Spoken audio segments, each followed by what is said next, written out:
semua yang kamu tinggalkan punya kewajiban meneruskan perjuangan kita, meneruskan tugas angkatan bersenjata kita, meneruskan perjuangan TNI kita, meneruskan tugas yang suci. Jamin Ginting, Letjen TNI. Letjen TNI Ed Jamin Ginting lahir pada 12 Januari 1921 di Desa Suka, Kabanjahe, Tanah Karo, Sumatera Utara. Ia mengikuti pendidikan dasar di Kabanjahe dan pendidikan menengah di Medan. Ia tidak menyelesaikan pendidikan Handelschool karena pemerintah Belanda dikalahkan pasukan Jepang pada 1942. Pada masa pendudukan Jepang, Jamin Ginting mengikuti pendidikan calon perwira Gyugun di Siborong-Borong hingga menjadi perwira Gyugun. Setelah Jepang kalah perang, ia bergabung dengan Badan Keamanan Rakyat, BKR, yang dibentuk pemerintah Republik Indonesia dengan membentuk BKR di Kabanjahe. Pasukan BKR pimpinannya berubah menjadi Tentara Keamanan Rakyat, TKR, mengikuti kebijakan pemerintah pusat pada tanggal 5 Oktober 1945. Pasukan TKR Jamin Ginting merupakan bagian dari TKRA yang berpusat di Kabanjahe dan mempunyai wilayah komando di Sumatera Timur. Di dalam TKRA, ia menjadi Komandan Batalion 2 TKR Kabanjahe, dan kemudian Wakil Kepala Staf Divisi 4 TKR Sumatera Timur di Medan. Ia menjadi salah satu komandan pasukan TKR dalam Perang Medan Area melawan pasukan Inggris dan Belanda. Perang Medan Area berakhir pada bulan Desember 1946 setelah pasukan Inggris meninggalkan kota Medan. Karirnis meningkat menjadi Komandan Batalion Resimen 2 Tri di Tanjung Balai dan pada saat yang sama juga dipilih menjadi Ketua Biro Perjuangan Daerah Eksik Sumatera Timur. Jamin berjasa dalam mendamaikan pertikaian antar laskar perjuangan di Sumatera Timur. Perdamaian antar laskar sangat penting untuk menghadapi pasukan Belanda. Pada 21 Juli 1947 pasukan Belanda melancarkan agresi pertamanya ke seluruh wilayah pasukan Indonesia, termasuk ke kota Medan.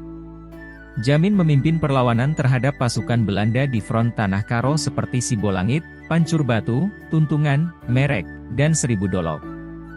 Di antara misi pentingnya adalah melakukan pengawalan perjalanan Wakil Presiden Muhammad Hatta dari Brastagi ke Bukit Tinggi.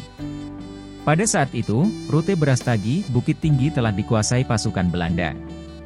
Di bawah pengawalannya, Wakil Presiden selamat tiba di Bukit Tinggi, dan selanjutnya terbang ke ibu kota Yogyakarta. Karena terdesak oleh pasukan Belanda, Jamin Ginting memindahkan markas komando resimennya dari Suka ke Bukit Tusam, Lawi II, Tanah Alas, Aceh Tengah. Pemindahan ini sebagai persiapan untuk melancarkan perang gerilya terhadap pasukan Belanda yang terpusat di kota Medan dan kota-kota besar di sekitarnya. Perang gerilya adalah perintah Panglima Besar APRI, Angkatan Perang Republik Indonesia, Jenderal Sudirman. Perang melawan pasukan Belanda pada 1947 diakhiri dengan perundingan Renville yang ditandatangani pada bulan Januari 1948. Berdasarkan perjanjian Renville ini Tanah Karo hingga perbatasan Tanah Alas, Kutacane, dinyatakan sebagai daerah kekuasaan Belanda. Akibat perjanjian ini, pasukan Resimen 4 TNI pimpinan Jamin mundur ke Kutacane, Aceh Tengah. Sementara itu, pemerintah Belanda membentuk negara-negara bagian untuk melemahkan pemerintah Indonesia. Di antara negara bagian adalah negara Sumatera Timur, NST, yang dibentuk pada 25 Desember 1947. Wilayahnya mencakup daerah kaya minyak dan perkebunan tembakau dan karet. Pendukung utamanya adalah para bangsawan Melayu, para raja Simalungun, kepala suku Tanah Karo, dan tokoh masyarakat Cina. Presiden NST adalah Dr. Tengku Mansur.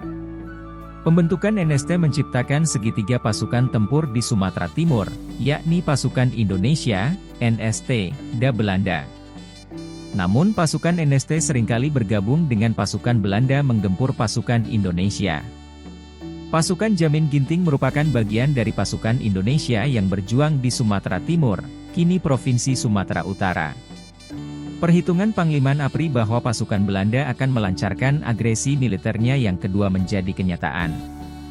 Pada tanggal 19 Desember 1948, pasukan Belanda melancarkan agresi militer merebut ibu kota Yogyakarta dan seluruh kota-kota besar lainnya. Dalam agresi ini, pasukan Belanda berhasil menangkap Presiden Soekarno dan Wakil Presiden Muhammad Hatta serta petinggi negara lainnya.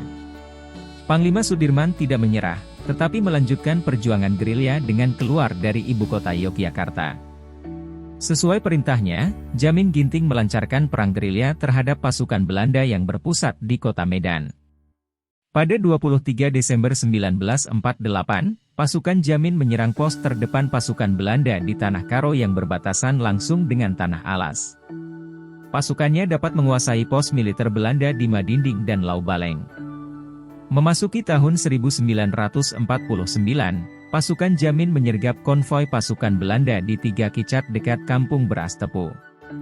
Wilayah pertempurannya meliputi Selalwang, Bukum, Basukum, Pernangenen, Batu Sianggehen, Layo Sigayo, Namo Cengkih, dan lain-lain. Selama Perang Kemerdekaan, pasukan Resimen 4 TNI berhasil mengamankan Aceh sebagai daerah modal karena pasukan Belanda tidak berhasil menguasainya. Perang Indonesia-Belanda diakhiri dengan serangkaian perundingan pada tahun 1949. Namun pertempuran terus berlangsung selama proses perundingan sebelum tercapainya gencatan senjata. Dalam pertempuran ini, Jamin Ginting sempat tertangkap pasukan Belanda. Pasukan Belanda membebaskannya setelah mendapat kecaman keras dari pemerintah pusat Republik Indonesia. Perdamaian antara pemerintah Indonesia dan Belanda tercapai pada akhir tahun 1949 setelah pemerintah Belanda menyerahkan kedaulatannya kepada pemerintah Indonesia. Pada masa awal perdamaian ini pemerintah Indonesia mengangkat Jamin Ginting sebagai Komando Basis Kota Medan, KBKM, yang kemudian diubah menjadi Komando Militer Kota Besar, KMKB, Medan, cikal bakal Komando Militer Bukit Barisan. Karir militer Jamin Ginting meningkat karena diangkat sebagai Komandan Resimen 2 Sumatera Timur. Pasukannya turut serta dalam operasi penumpasan pasukan pemberontak Tentara Islam Indonesia, TI, Gerakan Darul Islam, DI, yang dipimpin Teungku Daud Beureueh yang berpusat di Aceh. Ia juga memimpin penumpasan pasukan Organisasi Pertahanan Desa, OPD, yang dipengaruhi komunis. Ratusan pasukannya terlibat sehingga ditangkap termasuk sejumlah perwiranya Letkol Wahab Makmur, Kapten RT Ginting, dan Letu Gindo Bangko. Panglima Angkatan Darat kemudian mengangkat Jamin Ginting sebagai Kepala Staf Tentara Teritorium I Bukit Barisan, Titi 01 BB, yang berpusat di Medan. Ia mendampingi Panglima Titi BB Kolonel Mauludin Simbolon. Setelah pemilu 1955, banyak panglima teritorium yang menentang kebijakan pemerintah pusat. Mereka tergabung dalam Pemerintahan Revolusioner Republik Indonesia, PRRI, di Sumatera dan Pemerintahan Rakyat Semesta, Permesta, di Sulawesi. Panglima Titi BB Kolonel Mauludin Simbolon berpihak pada PRRI yang berpusat di Bukit Tinggi, sementara Jamin Ginting berpihak kepada pemerintah pusat di Jakarta. Keberpihakan Jamin kepada pemerintah pusat menghancurkan kekuatan militer PRRI di Sumatera Utara. Pemerintah pusat mengangkatnya sebagai Panglima Titi BB menggantikan Kolonel Mauludin Simbolon. Pada 28 Juni 1962, ia pindah dari Medan ke Jakarta karena diangkat menjadi asisten 2 Menteri Panglima Angkatan Darat Jenderal Ahmad Yani. Tugasnya saat itu adalah menyiapkan pasukan Angkatan Darat untuk merebut Irian Barat. Setelah Irian Barat berhasil dikuasai, Menpangad Yani mengangkat Jamin Ginting sebagai pimpinan sekretaris bersama, Sekber, Golongan Karya, Golkar, dan Deputi Sekretaris Jenderal Front Nasional. Penugasan non-militer ini untuk menghadapi kekuatan politik Partai Komunis Indonesia, PKI. Konflik politik antara TNI AD versus PKI mencapai klimaksnya pada dini hari 1 Oktober 1965. Men Panglima Yani beserta beberapa deputi dan asistennya ditangkap dan dibunuh oleh pasukan Gerakan 30 September yang dikendalikan pimpinan PKI. Pada saat itu, dia sedang bertugas ke Aceh.